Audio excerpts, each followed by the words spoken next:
السلام عليكم ورحمة الله وبركاته.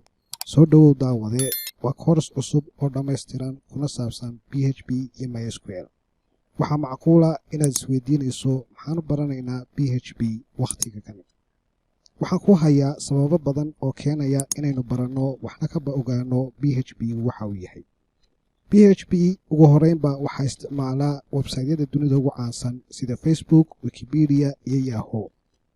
PHP-gu waa cross platform taasoo micnaheedu ay tahay PHP application-ku ama PHP application-ka lagu sameeyo inuu ka rangareysmi karo kuna shaqayn karo operating systemyada kala duwan sida Windows-ka, Linux-ka iyo Mac-ka iyo wixii lamida.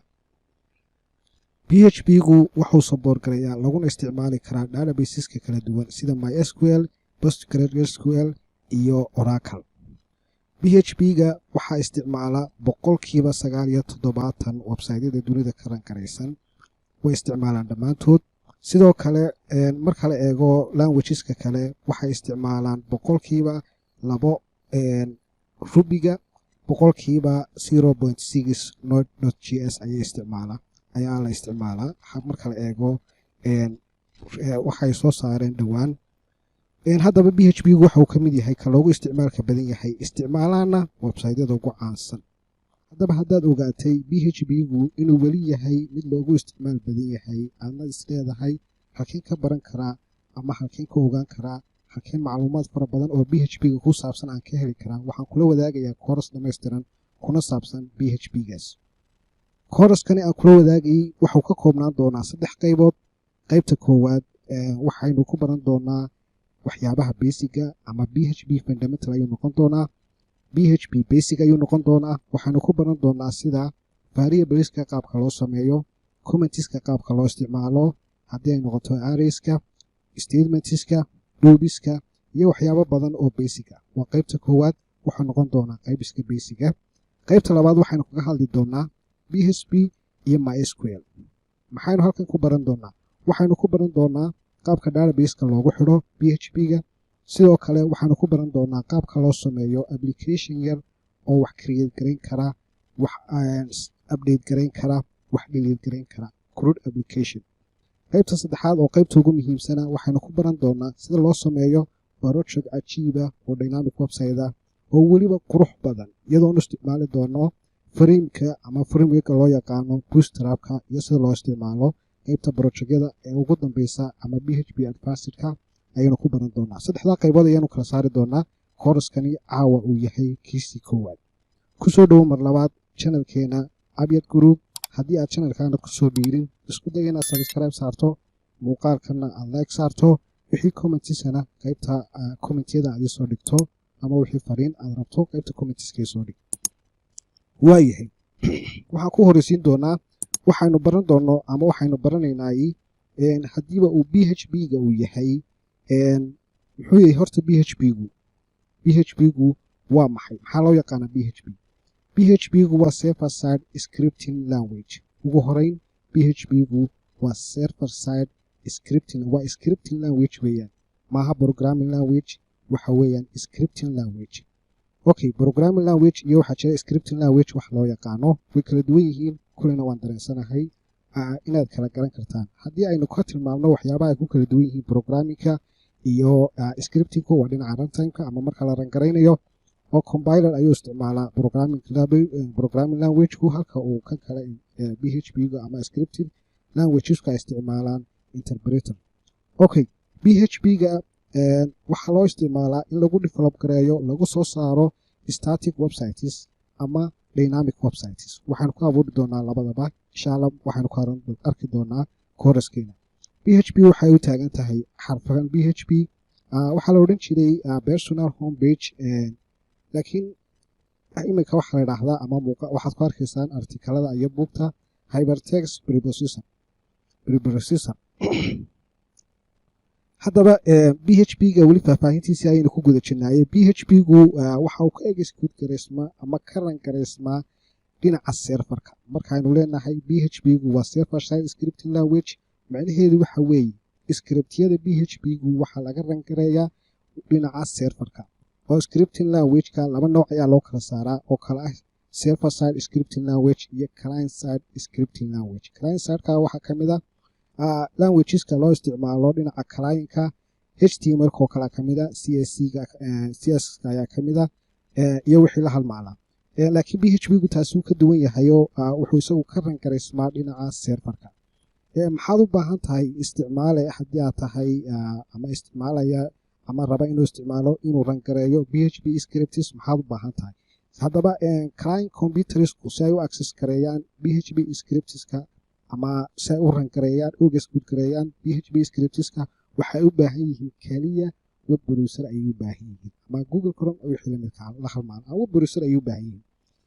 PHP file-ku wuxuu ka kooban yahay PHP tags ayuu ka kooban yahay. Sidoo kale PHP file-ku waxa uu xagga dambe laga raaciyaa oo uu kaga duwan yahay faylasha kale waa waxa loo yaqaano extensionkiisuna waxa weeyaan .php. any file ay ugu dambeyso .php waxaa loo aqoonsan yahay ama waxa uu yahay faylkaasi file PHP. waayahay haddaba aanu ogaanay ama aynu wax ka baranay PHP-gu waxa uu yahay aan isku daynay imikaba inagoo PHP isticmaalayna maxaynu samayn karnaa, waxyaabaha aynu samayn karno ayaan bal hadda wax ka xuseeyaa. PHP-ga inagoo isticmaalayna you can create, open, read, write and close files on the server. macna ahaan haddii aad rabto post inaad eegto ama aad create gareyso ama aad fureyso ama aad wax ka bedelayso waanu isticmaali karnaa PHP-ga inagoo wax si kala hadaynu dhigno PHP wax waynu ku create gareyn karnaa, wax waynu ku furi karnaa, wax waynu ku akhrin karnaa dhinaca serverka ama dhinaca database-ka. PHP-ga inagoo isticmaalayna formka browserka ama userka ama client browserku isticmaalayo form haddii uu data ku soo xareeyo datadaasi waynu ku collect gareyn karnaa, waynu ku qaban karnaa, waynu ku save gareyn karnaa inagoo isticmaalayna PHP. PHP-ga waynu ku diri karnaa emails. PHP-ga emails waynu ku diri karnaa. sidoo kale PHP-ga waxaynu ku heli karnaa kuna diri karnaa kuna raaci karnaa dadka visitorska ee website-keena soo booqanaya cookieskooda. sidoo kale PHP-ga waxaynu ku store gareyn karnaa, delete gareyn karnaa, modify gareyn karnaa database-ka inagoo isticmaalayna ama inagoo isticmaalayna PHP codes. PHP-ga waynu ku xiri karnaa oo waynu ka xiri karnaa in website-keena ay soo access gareeyaan dad aan la aqoonsanayn.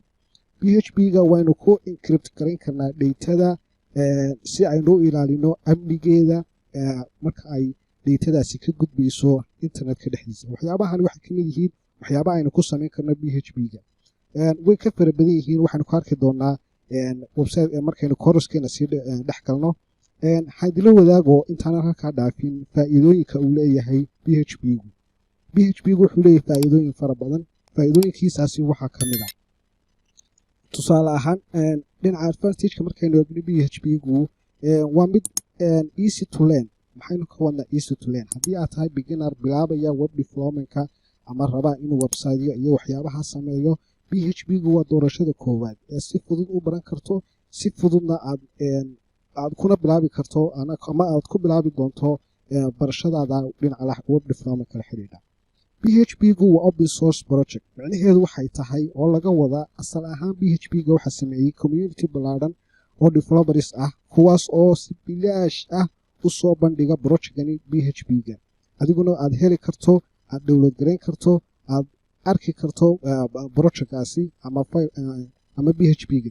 PHP-gu markaa waxa la dhahdaa waa open source weeyaan. waa faa'iidada labaad ee uu leeyahay. PHP-gu sidoo kale waxa lagu ran gareyn karaa, waxa uu ku wada shaqeyn karaa dhammaan operationada la isticmaalo sida Windows-ka, Linux-ka iyo wixii la mid ah. sidoo kale waxa uu compatible uu ku yahay serverska kala duwan, waxa uu ku shaqeyn karaa serverska kala duwan sida Apache-ha iyo wixii la mid ah. sidaas oo kale waxa la dhahdaa PHP-gu waxa weeyaan portability ayaa la dhahdaa. okay, PHP-gu waa fast performance weeyaan. maxaa laga wadaa fast performance? scriptigan aynu ku qorno PHP-ga had iyo jeer way ka degdeg badan yihiin scriptyada kale ee lagu qoro languageska kale sida Ruby-ga, Python-ka iyo wixii la mid ah. PHP-gu waxaa la yidhaahdaa faa'iidada saddexaad ama faa'iidada u dambeysa ee uu leeyahay community ballaaran ayuu leeyahay PHP-gu. community-gaasi waxay leeyihiin dokumentiyo badan oo si online loo heli karo kuna caawinaya marka aad tahay beginner.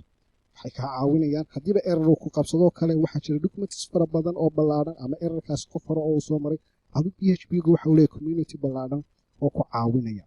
Okay, haddaba PHP-ga marka la eego marketka iminka waxaa isticmaala ama lagu isticmaalaa in ka badan 200 oo milyan oo website sida ay sheegaan Wikipedia aad adeegtana waad ku arki. waa mid caana oo website dunida ugu badan ee ugu caansan ay isticmaalaan. haddaba ama qaabkii ayuu shaqeeyaa PHP-gu. PHP-gu qaabka uu shaqeeyo ayaan mar haddaba yar dul istaagi doonaa inaga oo si practical u rangarayn doona una arki doonaa qaabka uu shaqeynayo. Okay, ugu horeynba marka browserka qofkan isticmaalihii qofka clientkii qofka userkii uu request gareeyo ee uu codsado web page dhinaca serverka waxa fariinta ama requestiga loo diraa dhinaca serverka ayaa loo diraa. serverku marka uu helo codsigaasi ka yimid dhinaca clientka waxa uu check gareynayaa codsigani inuu leeyahay ama uu ku jiro wax PHP file ah. haddii uu ku jiro PHP filekaasi waxaa loo gudbiyaa wax loo yaqaano PHP interpreter maadaama uu yahay PHP-gu interpreting language aanu lahayn compiled. PHP codsigaasi waxaa loo gudbiyaa PHP interpreterka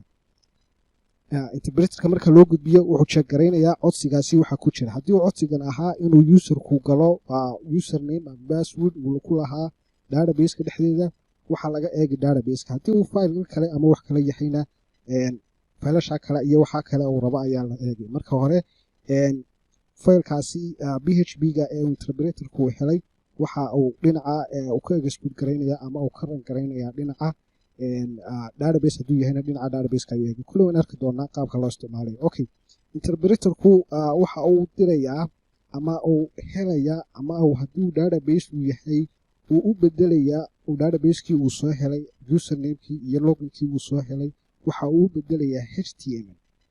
PHP ayaa markii hore loo soo diray. PHP interpreterku markuu helo haddana wuxuu u bedelayaa HTML-kaasi marka uu bedelo waxaa lagu celinayaa xaggii serverka marka lagu celiyo serverkuna wuxuu isku sii dhaafinayaa dhinacii browserka iyagoo oo ah requestiga la sii dhaafiyey HTML isagoo ah.